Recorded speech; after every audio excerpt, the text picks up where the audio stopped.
Weisst, du bist heute die beste Version von dir, die du kannst sein.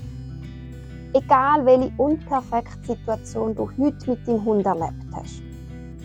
Bist ein bisschen nachsichtig mit dir. Du bemühst dich, du machst schon so viel.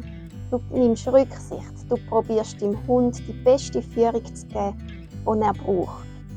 Du bist die beste Version von dir, die du heute sein kannst.